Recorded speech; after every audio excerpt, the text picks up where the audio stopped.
The air was thick with tension, the kind that prickles your skin and hums in your ears. Tiana Jordan stood perfectly still in the VIP lounge, her designer heels planted like roots on the polished marble floor.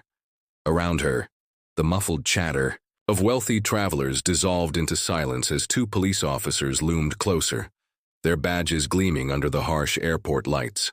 "Ma'am, this area is for elite guests only," one officer said, his voice dripping with condescension. Tiana's jaw tightened. She'd heard that tone before, the unspoken, "You don't belong here." But this time, she wasn't backing down. Her fingers hovered over her phone, her husband's contact glaring on the screen. What the officers didn't know, what they couldn't have guessed, was that the man on the other end of that call didn't just fly on private jets. He owned the airline. Meanwhile, across the terminal, 17-year-old Malik Thompson slumped in a middle seat near the back of a packed plane, his headphones drowning out the crying baby 2 rows ahead. He'd saved for months to buy this ticket, a graduation gift to himself for surviving senior year. But when a visibly pregnant woman shuffled down the aisle, clutching her ticket and wincing with every step, Malik didn't hesitate. "Here," he said, standing abruptly, his voice steady despite the knot of anxiety in his chest. The woman's relief was instant, her smile grateful, her hand trembling as she pressed a folded note into his palm. "Read this when you land," she whispered. Malik nodded, tucking it into his pocket, unaware that those few scribbled sentences would unravel a chain of events neither he nor Tiana could have imagined. Back in the VIP lounge, the officers crossed their arms, their patience thinning. "We're going to need you to come with us," the taller one said, reaching for his cuffs. Tiana's laugh was sharp, incredulous. "You're detaining me for sitting in my husband's lounge?" Her thumb jabbed the call button. The phone rang once, twice. On the third ring, a voice answered, calm, authoritative, and loud enough for both officers to hear.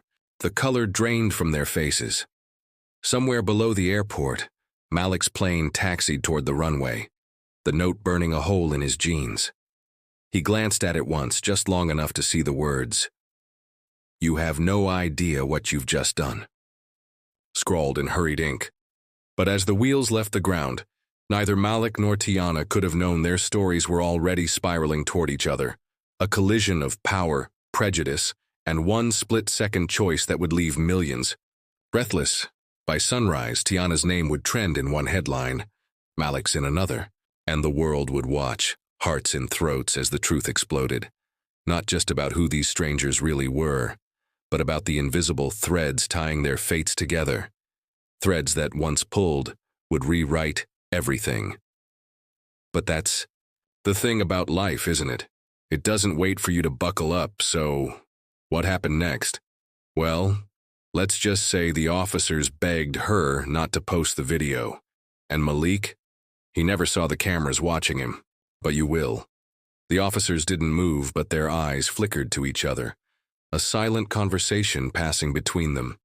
Tiana held the phone tighter, her husband's voice cutting through the stale lounge air like a blade. "Put your supervisor on. Now." The command wasn't loud, but it carried the weight of someone used to being obeyed. The taller officer's hand froze mid-reach, his fingers inches from Tiana's wrist. She could smell the coffee on his breath, see the sweat beating under his cap. 10 years ago, this moment might have ended differently. 10 years ago, she might have folded. Back when she was just Tiana Cole, a broke college student cleaning, hotel rooms to pay tuition, biting her tongue when guests mistook her for the help. But now she was Tiana Jordan, wife of Marcus Jordan, the man who'd built Skylux Airlines from a single rickety cargo plane into a global empire. And Marcus didn't tolerate disrespect, especially toward his wife. Across the airport, Malik's plane pierced through a bank of storm clouds, turbulence rattling the soda cans in the galley. He stared at the note, its edges frayed from his nervous fidgeting. The pregnant woman, Claire, her boarding pass had said, was asleep now, her head tilted against the window. Malik wondered if she'd written the note before boarding or scribbled it in the moment. His thumb traced the creased paper. You have no idea what you've just done." What did that even mean? Had he broken some rule? Given up a seat he wasn't supposed to? The flight attendant passed by, her smile polite but distant, and Malik shoved the note back into his pocket. It didn't matter. In 3 hours he'd be in LA, crashing on his cousin's couch while he figured out his next move. College. Applications were due in a month, and his mom's voice looped in his head.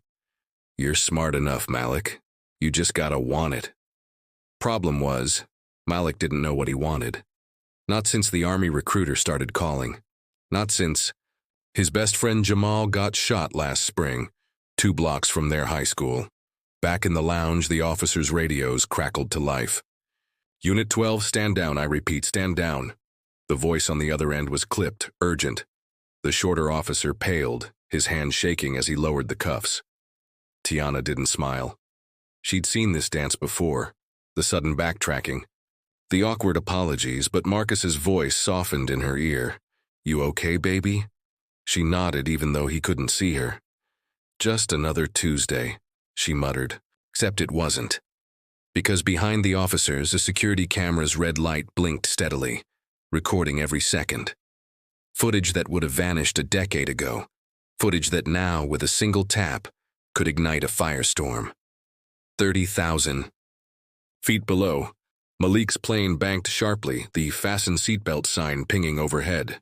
Claire stirred, her hand instinctively cradling her belly. Malik watched her, a knot forming in his throat. His sister had been 7 months pregnant when she died. Car accident, hit by a driver who'd blown through a red light. The guy walked, away without a scratch. Malik hadn't told Claire that when he offered his seat. Some stories were too heavy to share with strangers. The lounge doors hissed open. A man in a tailored navy suit strode in, his face flushed. "Mrs. Jordan," the airport manager, according to his badge. "My deepest apologies. This is a terrible misunderstanding." Tiana arched an eyebrow. "Is it?" She glanced pointedly at the officers, now retreating toward the exit. The manager babbled about retraining staff and compensation, but Tiana tuned him out. Her eyes landed on the security camera. She knew how this worked. Marcus would demand the footage, the officers would get reassigned, and the world would spin on. But something felt different this time. Raw, unfinished. Maybe it was the way the taller officer had looked at her. Not just disdain, but fear. Like he knew what was coming. On the plane, Malik finally unfolded the note. The handwriting was messy, rushed. "You think this was random?" It wasn't. They're watching. Don't trust the flight crew. When you land, go to baggage carousel. Don't you tell the woman in the green scarf you're waiting for roses. She'll keep you safe. Malik's pulse spiked. Was this a prank? Some messed up joke? He glanced at Claire. Her eyes were still closed, her breathing even, but her left hand gripped the armrest, knuckles white. The manager offered Tiana a private suite, champagne, anything to smooth things over. She declined. Instead, she texted Marcus one word. "Home." He replied instantly. "Choppers. En route, 20 minutes." She sank into a leather chair, her mind racing. Marcus had been secretive lately, working late, hushed phone calls. When she'd asked, he'd blamed merger talks. But what if it was more? The officer's fear. The manager's desperation. It didn't add up. Skylux was powerful, but not this powerful. Malik's plane touched down with a jolt. Passengers surged into the aisle, but Claire stayed seated, her gaze locked on Malik. "You're a good kid," she said quietly. "But good isn't always enough." Before he could respond, she vanished into the crowd. The note crumpled in his fist.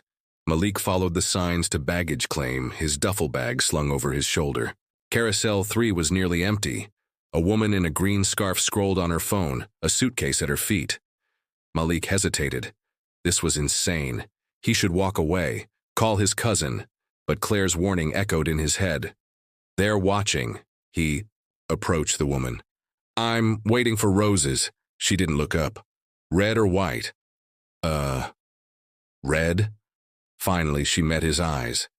"Smart choice." She handed him a ticket. Bus 7, seat 12B. Don't speak to anyone. Don't use your phone. What's going on? Malik demanded. The woman's smile didn't reach her eyes. You helped the wrong person, kid. At the private helipad, Tiana climbed into the chopper, the wind whipping her braids. Marcus pulled her close, his usual cologne masked by the sharp tang of bourbon. You sure you're okay? He asked. She studied him, the new lines around his mouth, the way he checked his phone every 30 seconds. Who's threatening us, Marcus? He stiffened. What? Those cops weren't just racist. They were scared. The chopper blades roared. To life. Marcus stared out the window. It's complicated. Uncomplicated. He turned to her, his face weary. You remember that whistleblower case? The one about the faulty engines. Tiana's stomach dropped. The crashes? Turns out the guy wasn't lying. Marcus's voice cracked. And now, they think I knew. Malik boarded the bus, his heart hammering. Seat 12B had a backpack on it. Inside, a burner phone, a wad of cash, and a key card labeled Skyg. Tikasin. Hangar 14. The phone buzzed. Unknown number. Stay on the bus. Do not go to your cousins. Malik typed back, fingers trembling. Who is this? The reply came fast. Someone who doesn't want you dead. As the helicopter soared over the city, Tiana's phone lit up. A video link from an anonymous account. She clicked it. Security footage. Malik handing his seat to Claire. A man's voiceover. You recognize her, Mrs. Jordan? Because she definitely recognizes you. The screen froze on Claire's face.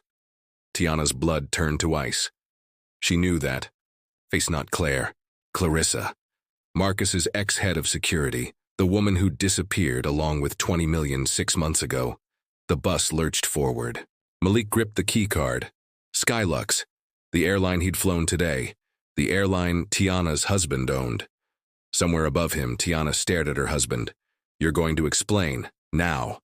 But Marcus was staring at her phone, his face ashen. Oh God, she's alive. And in the airport parking garage, the woman in the green scarf slid into a black sedan. She dialed a number. They're both in play. A pause. Good.